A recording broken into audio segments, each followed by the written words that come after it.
agak miris ya pemirsa ya. Nah, untuk itu, untuk membahas kasus ini kita sudah terhubung dengan Prof. Hipnu Nugroho, pakar hukum pidana Unsud.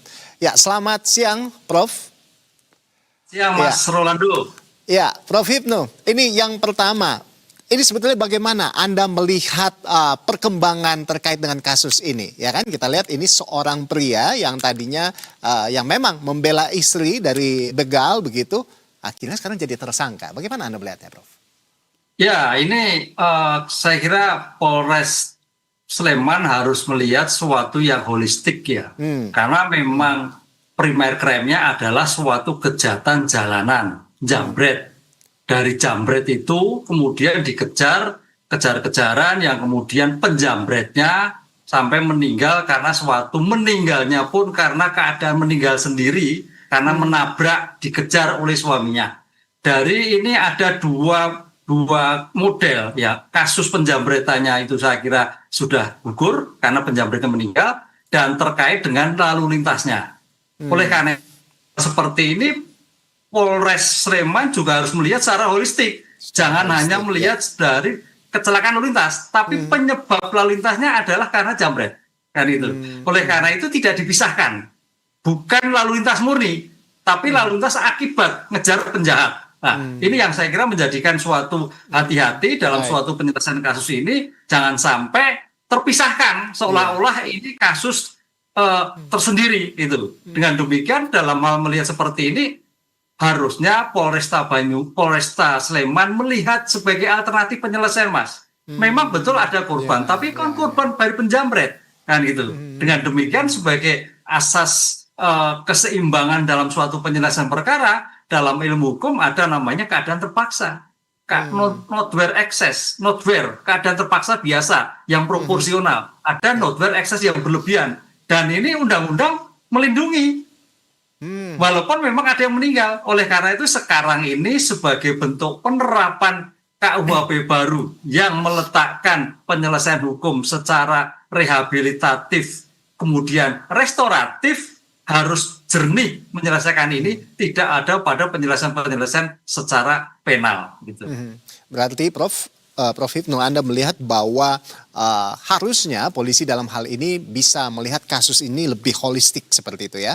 Nah, artinya berarti kalau terkait dengan di kasus ini suami korban ditetapkan sebagai tersangka, menurut Anda berarti kurang tepat atau seperti apa? Ya, sebetulnya kurang tepat ya, karena ini suatu kecelakaan ya.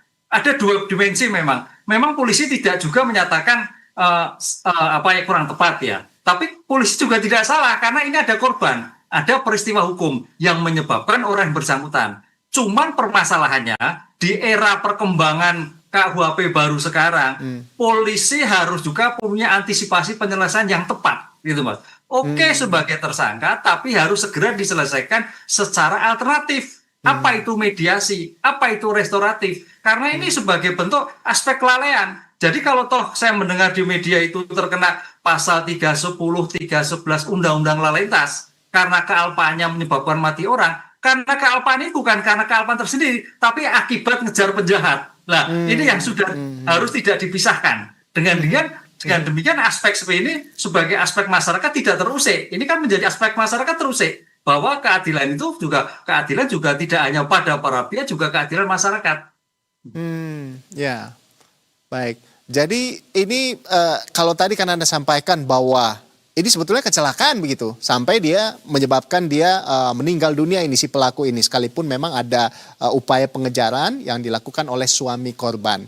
Tetap ini menurut Anda adalah sebuah kecelakaan. Artinya berarti Prof, bahwa suami tersangka ini bisa terbebas dari status tersangka seperti itu? Ya, kalau menurut ada celah saya ya Prof ya? Ya, di era sekarang harusnya seperti itu, harus bebas. Karena aspek mensreanya tidak ada. Aspek kelalaiannya bukan, kalau kita bicara media juga tidak nyenggol, Mas. Kan itu. Nyenggol hanya sebagai suatu pembelaan atas jambret terhadap istrinya. Dengan demikian sebagai upaya yang dilakukan ya saya kira harus dimediasi. Kalau toh sebagai tersangka harus segera diselesaikan hukum ini. Tidak masuk penyelesaian dalam suatu persidangan. Tidak masuk dalam suatu penyelesaian litigasi. Penyelesaian non-litigasi suatu yang sangat cermat dalam suatu penyelesaian kasus ini.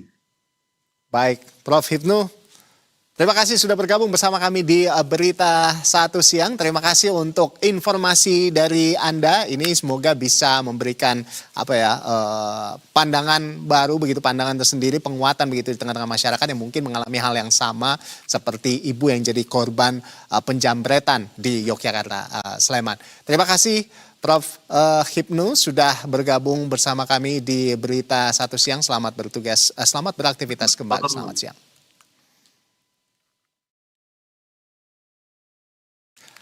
Ya, kita ke informasi selanjutnya.